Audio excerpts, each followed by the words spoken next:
Hello everyone, welcome to my next video. I'm going to talk about some things about version 2.13 of Unturned 2. So apparently, oops, sorry about that, I'm having a little problem holding my mic today. But seems everyone with a big base, mostly doors and chests and barricades, seem to have been removed. I just imagine all the people this had effective. Thankfully, I wasn't one of them because I haven't played Unturned recently.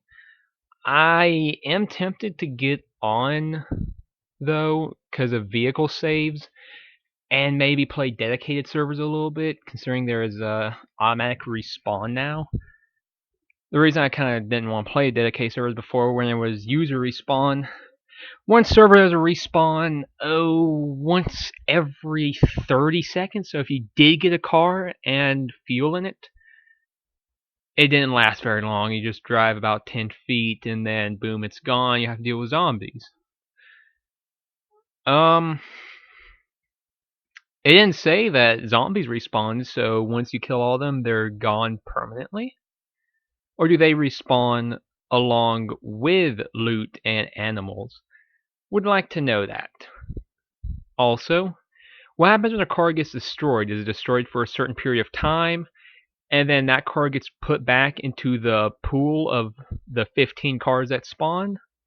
Or is it persistent, and if all cars are destroyed, there will be no more for that server until, like, I guess the server is resetted completely? Not sure. If that is how it is, there is persistent, I would suggest adding some sort of timer. Even if it is like 10 unturned days before a destroyed car respawns, that seems pretty balanced. Maybe add it longer, so cars are taken a bit more care of. Another thing about cars, car modifications. First off, I think there should be windows. These windows should vary in strength depending on the car. Normal cars, basically all they do is stop one melee attack before getting broken, and they literally do nothing against a bullet.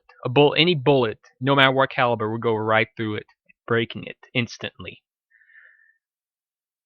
These normal windshields on normal civilian cars should have 1 HP, so they can be broken by anything, even fists, as yes, you can punch a car window out.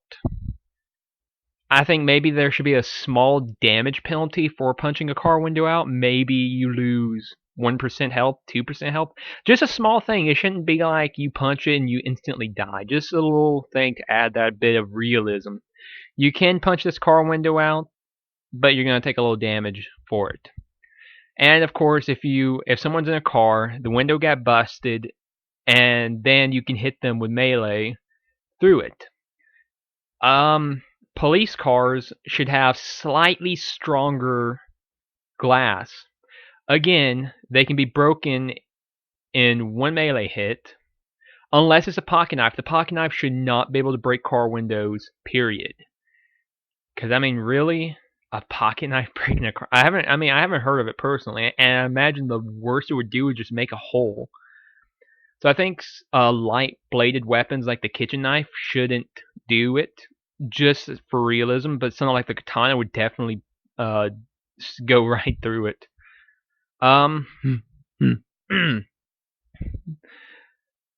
But these windows should be slightly stronger. But the reason for this is bullets. Melee should still go through it easily.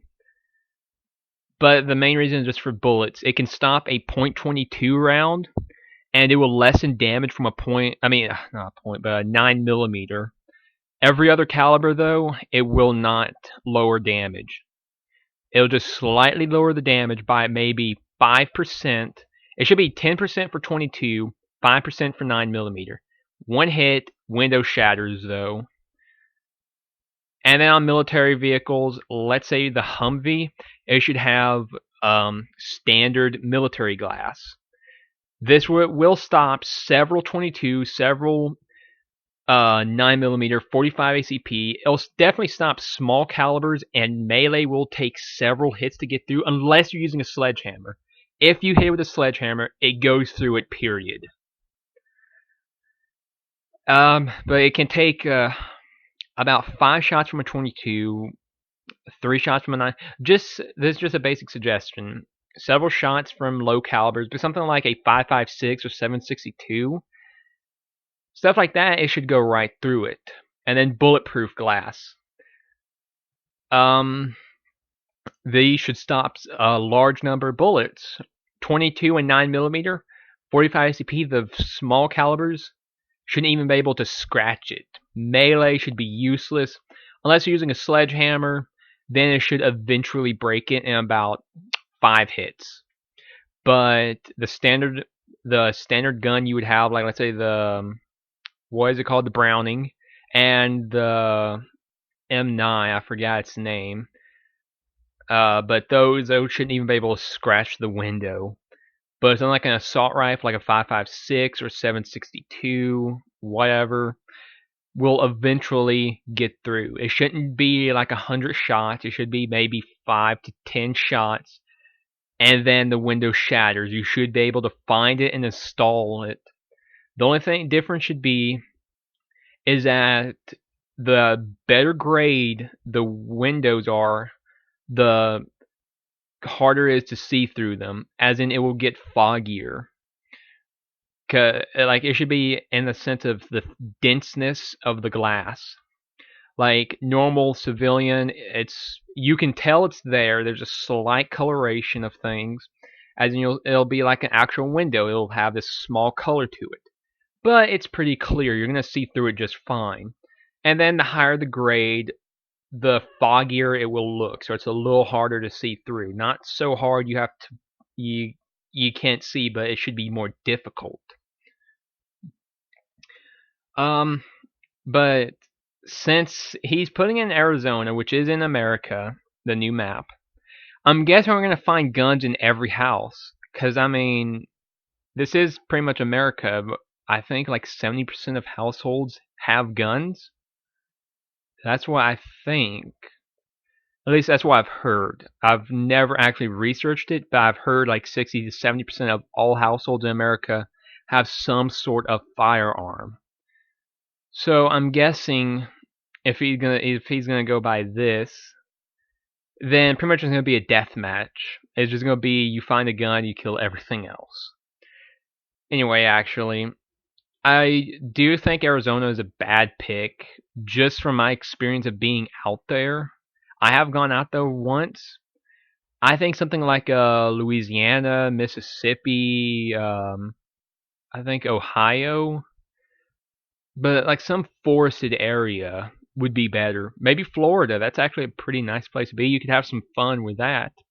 You can make tsunamis, I guess, and hurricanes happen at random. Just a thought. Anyway, I'm interested in seeing how he's going to do with the guns.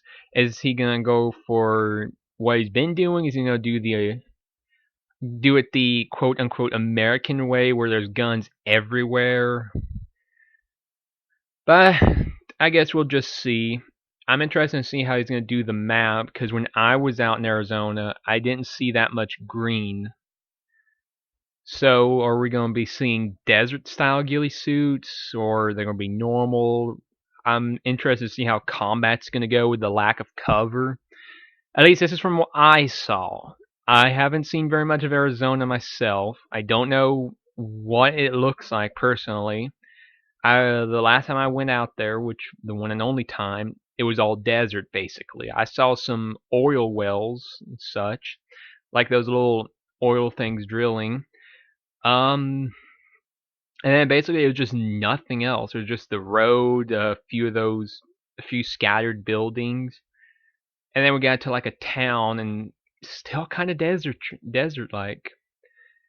Anyway, that's my thought on this new map. I'm interested in seeing how it's gonna go. I hope it's balanced. I hope so. Anyway, hope that when I get on, there's not going to be any crosshairs. I'm pretty sure they're going to be, but I do ask that crosshairs get removed to keep realism. And I'll just see you in the next video and let you know what I think of Unturned after I play it for a while.